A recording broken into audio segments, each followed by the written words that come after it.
Unas 200 especies de todo el mundo se recrean en el invernadero del Jardín Botánico de Castilla-La Mancha. Especies tan curiosas, algunas de ellas, como esta platanera, que podríamos decir que es la única platanera que hay en Albacete. Sí, por lo menos con plátanos.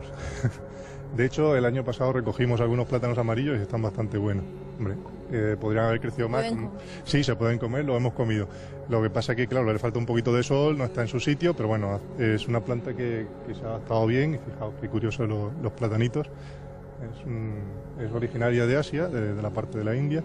Se introdujo en Canarias sobre el siglo XV o así, y desde ahí pues se cree que fue cuando se llevó a América, en 1500 y pico. ¿Todas estas especies de qué zonas serían? Pues ahora mismo estamos en una zona que se llama zona húmeda. Son zonas más o menos tropicales y que tienen el condicionante de su humedad y que no soportan ni heladas, como pasa fuera, ni excesivo calor. Esta zona que ahora estamos viendo de plantas es una de las más importantes del invernadero, ¿no? Porque es como recrear especies de plantas antiguas, casi como si viéramos, nos has contado alguna vez, dinosaurios aquí. Sí, incluso más antiguas que los dinosaurios. Estas plantas te dan la posibilidad de estar yéndote hace casi el paisaje que tendrías hace 200 millones de años, 290 millones de años. Son plantas, estos que tenemos aquí atrás, son helechos arborescentes. Son helechos que se hicieron árboles. En aquella época todo eran nieblas, imagínate. Entonces lo que hicieron es alargar sus raíces para coger esas nieblas que pasaban y captar ese agua, esa humedad de la niebla. Entonces sacaron sus frondes, porque estos no se llaman hojas, se llaman frondes, pues son tan antiguas que no tienen tallos, ramas, hojas como las que conocemos, y las sacaron en forma de ala. De hecho se llaman pteridofitas, que significa plantas con alas. Pteros, alas, fita, plantas. ¿Vale?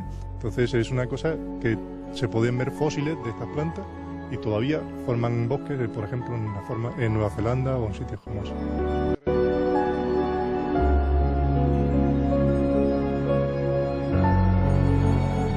Casi viajamos ahora hasta Canarias, ¿no? Porque esta zona de aquí, este cuadrado del invernadero, son todas especies, plantas endémicas de Canarias. Sí, concretamente pertenecen a lo que se llaman laurisilvas. Las laurisilvas tuvieron una extensión bastante más grande que la que es actual hace unos 60.000 años, más o menos. Y ahora quedan de forma relística en Canarias o en sitios como Los Canutos en Cádiz, que tienen todavía las condiciones esas que tenían en aquella época y por eso pueden vivir todavía. Una de las condiciones curiosas que había es que esas brumas o nieblas que hacían que todas las hojas fueran alargadas como lanceoladas con un canalito en medio que hacía que captaran el agua de lluvia, o sea, el agua de la niebla, y caían gotitas.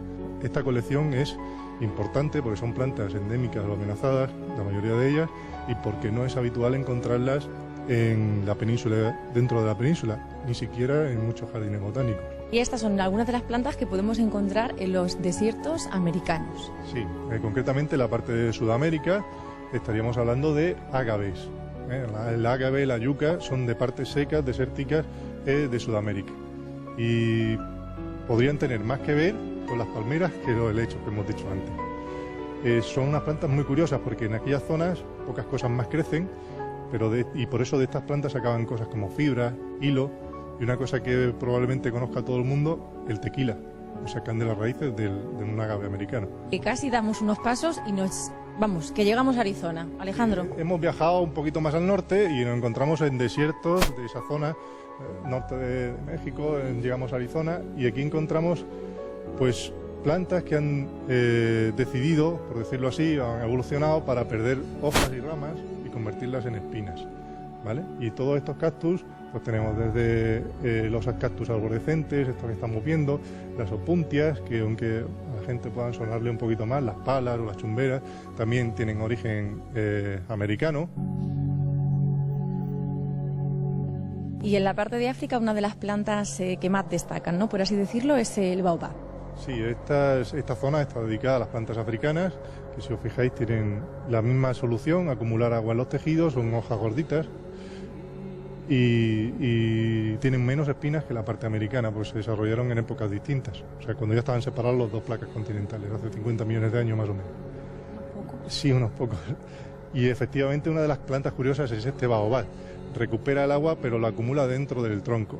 Para que la gente que no tenga muy claro qué es el baobab, una imagen que lo describe muy bien, que parece un árbol que está puesto al revés, con las raíces para arriba y el tronco abajo. De hecho, ahora mismo estamos con unas plantas que son bastante conocidas porque pueden llegar a tener uso medicinal para evitar quemaduras y tal, como son los aloes. El aloe vera, el aloe saponaria, este aloe arborescente que tenemos aquí detrás.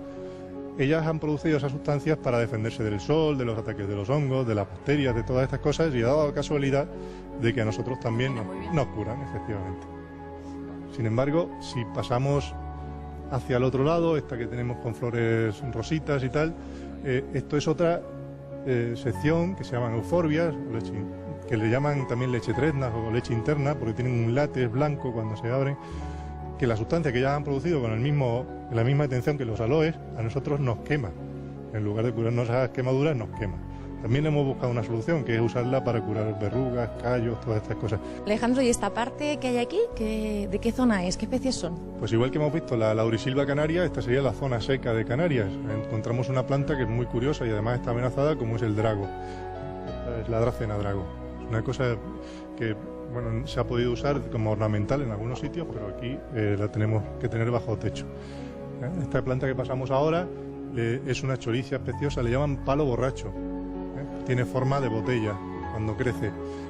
También tiene una leyenda, ya que nos gustan hablar de leyendas, que es esa forma de botella que adquiere con la madurez, y los indios de Sudamérica lo asimilan con la forma de la mujer. Cuando es joven es recta, cuando ya alcanza la pubertad se cogen las formas curvas y ellos lo adoran como si fuera un poco la madre tierra.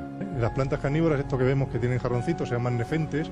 Esos jarroncitos tienen abajo una especie de sustancia que atrae a las moscas, y cuando se asoman del todo es como cuando nos asomamos a una ventana y nos asomamos más de la cuenta, que caemos para abajo.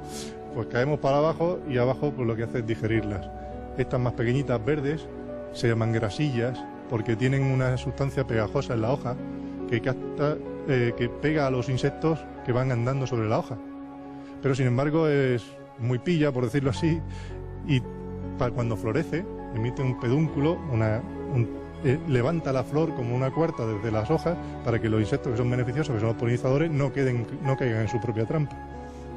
Aquí hay otra sarracenia que es parecida a los nefentes, y ahí al fondo se ve una pequeñita que está empezando a germinar ahora, que lo que hace es imitar gotas de rocío en la hoja, porque los insectos no pueden beber gotas de agua porque son demasiado grandes para ellos, ni pueden ir a un río agacharse y beber. Pues una hormiga pequeñita se acercara a una gota, la engulliría. Entonces beben en las gotas de rocío. Entonces, claro, van buscando esa gota de rocío para beber y se quedan pegadas. Y entonces, pues la planta las digiere. Y así consiguen los nutrientes que no pueden sacar del suelo. Ellas tienen su propio sistema. Pues nada, pues con esta imagen de las plantas carnívoras nos despedimos. Alejandro, gracias por haber estado con nosotros, habernos enseñado y contarnos muchas cosas, como siempre, interesantes del invernadero del Jardín Botánico. Y nada, gracias. Nada, gracias a vosotros y espero que la gente le guste y venga a conocerlo. Pues a vosotros hasta el próximo fin de semana. Ya sabéis, si queréis conocer más cosas de este invernadero, tenéis una cita en el Jardín Botánico de Castilla-La Mancha, que tiene su sede aquí en Albacete. Hasta la semana que viene.